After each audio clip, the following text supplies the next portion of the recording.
Are you getting this, guys and gals? Jesus took time to pray. We've got to make time to pray. But how do we live this out in our life? I've got it! Bing! Jesus got up early and he found a quiet place to pray. A quiet place away from the noise and distractions, a place where he could sit down and have a conversation with God. God wants us to talk to him just like we talk to our best friend.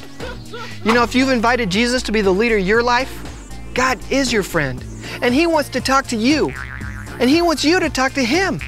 And just share what's on your heart, share what's on your mind, and you can talk to God just like he's your best friend.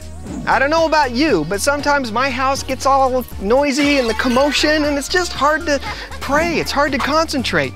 It's hard to really stay focused on God. But when I get away to a quiet place where I can sit and think about God, those are some of the greatest times of prayer that I've ever had, is when I get away and I find a quiet place to pray. This is how I want you to live this out in your life this week, is I want you to find a quiet place where you can pray.